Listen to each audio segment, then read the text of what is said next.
Good afternoon students, कैसे हैं बेटा। NCERT physics class 11 chapter number 3 motion in straight line का सोल्यूशन क्वेश्चन नंबर 3.27 है। क्वेश्चन देखिए कि the speed time graph of a particle moving along a fixed direction is shown in figure 3.28। यानी एक particle सीधी line में जा रहा है, फिक्स्ड डायरेक्शन मतलब स्ट्रेट लाइन, यानी 1D का क्वेश्चन है। Obtain the distance traversed by the particle between 0 से 10 सेकंड, 0 सेकंड से 10 सेकंड में डिस्टेंस ट्रेवर्स बताइए, और फिर 2 से 6 सेकंड में, बीच में कहीं पे 2-6 सेकंड में पार्टिकल होगा, उसमें डिस्टेंस बताइए।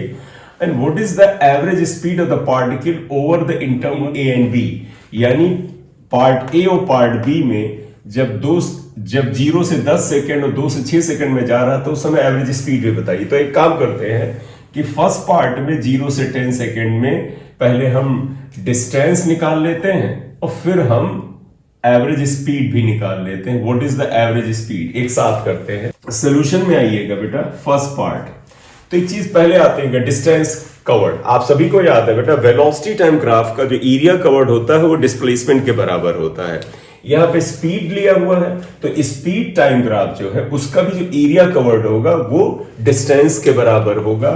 तो आप यहां क्या लिखोगे, पहले पार्ट में distance equal to area of speed time graph, speed time graph. और स्पीड टाइम ग्राफ का ये जो अगर आप देखें शेप कैसा आ रहा है बेटा, ये शेप आ रहा है, हम लेवलिंग कर दें ओ ए बी, ट्रायंगल हुआ तो that is equal to area of triangle O A B.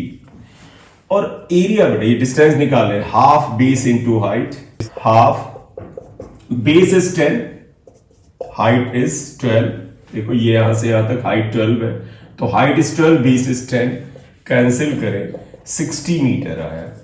तो इसका मतलब डिस्टेंस फर्स्ट पार्ट में इक्वल टू 60 मीटर आया। तो एक आंसर आ गया। अब इन्होंने कहा एवरेज स्पीड बताइए, क्योंकि एवरेज स्पीड भी बताना है। एवरीबडी नोज बेटा average speed equal to total distance upon total time, और हमें 0 से 10 सेकंड में ही बताना है। तो बताइएगा average speed is equal to total distance upon total time. Total distance हमने निकाल ही लिया, 60 मीटर है बेटा, 60, और टाइम बेटा 0 से 10 सेकंड है तो टाइम तो 10 ही है, तो that is equal to 6 metre per second. तो एवरेज स्पीड वी एवरेज से अगर हम लिख लें that is equal to 6 metre per second. This is the second part, this is the answer of this part, right. तो ये पता चल गया कि 0 से 10 सेकंड में इतनी डिस्टेंस कवर करता है और एवरेज स्पीड इसकी इतनी होती है। क्लियर। अब आ जाते हैं बी पार्ट में। बी पार्ट में इन्होंने 0 से 6 सेकंड पर बताया है, और क्या क्या पूछा है, डिस्टेंस और एवरेज स्पीड। डिस्टेंस के लिए तो एरिया कवर निकालिए, लेकिन 2 सेकंड लोकेट करना पड़ेगा बेटा, आप देखिए, और 6 सेकंड भी करना पड़ेगा। तो अगर आप इस ग्राफ में देखें तो यहां 5 तक अगर आया है तो ये 1 अगर हो गया, ये 2 हो गया, ये 3 और ये 4, और ये 5 के बाद 6 हो गया।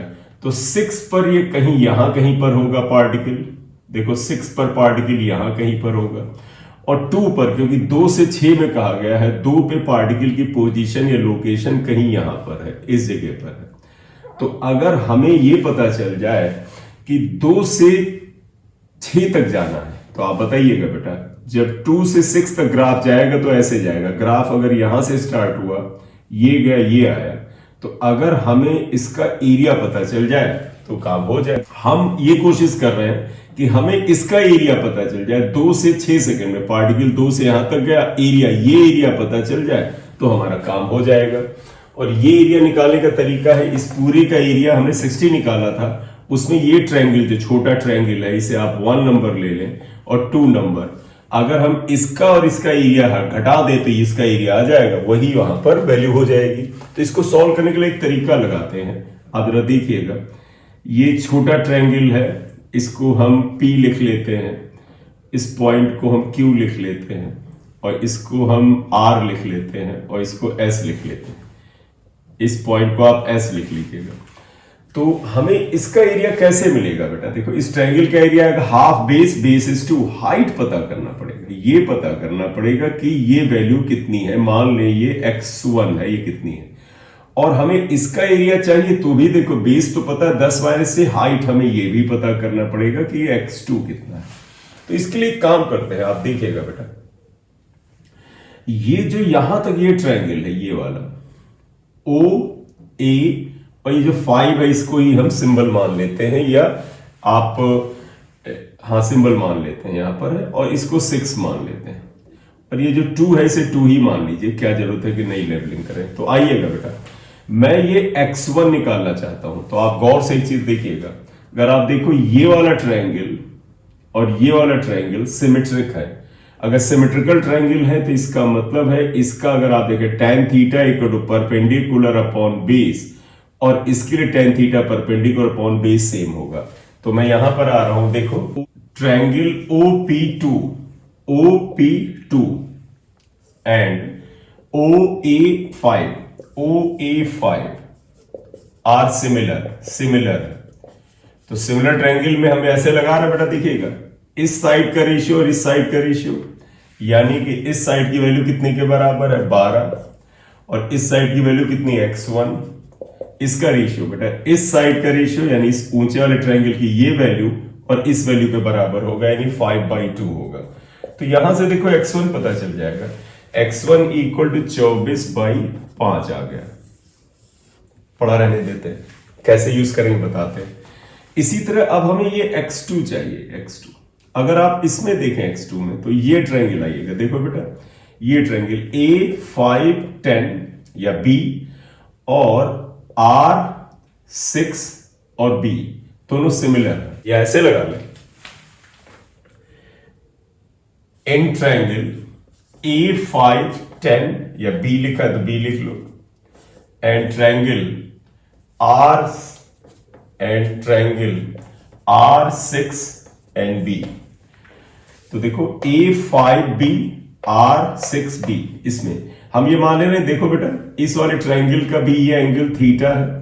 तो देखो बेटा इसका tan थीटा आएगा परपेंडिकुलर अपॉन बेस, यानी आप क्या लिखोगे, देखो tan theta equal perpendicular that is 12, base is 10 - 5 equal to 5, और अगर आप ये ट्रायंगल लो इसके लिए भी tan थीटा आएगा ये, यानी x2 अपॉन बेस आएगा 10 - 6 4। तो x2 अगर आप देखें तो कितने के बराबर आ जाता है 48/5।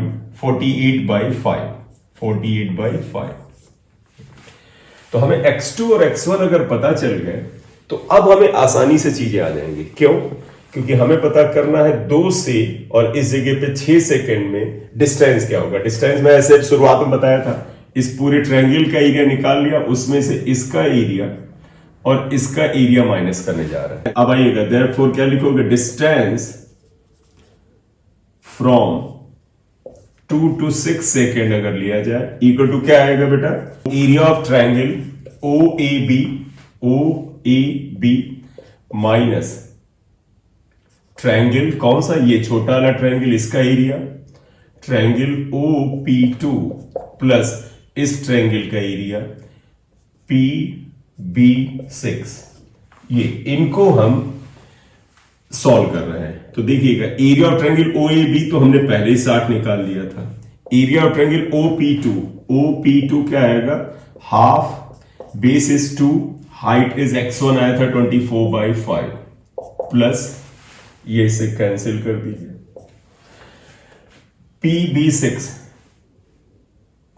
नहीं RB6 था, RB6 ये क्या आएगा, half, base 10 - 6 equal to 4 into height ये आया था 48/5, ये कैंसिल हुआ ये। तो बेटे ये कितना आया 60 माइनस, आप इसे देखें 24/5 एंड 48/5 नहीं 96/5 जोड़ दीजिए, 48 में 24 अगर 96 में 24 जोड़िए 120, तो ये आएगा 120/5।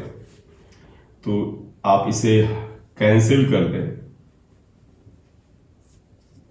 5 2 जा 4 24, तो 60 - 24, 60 में 24 माइनस करोगे 36 मीटर आएगा।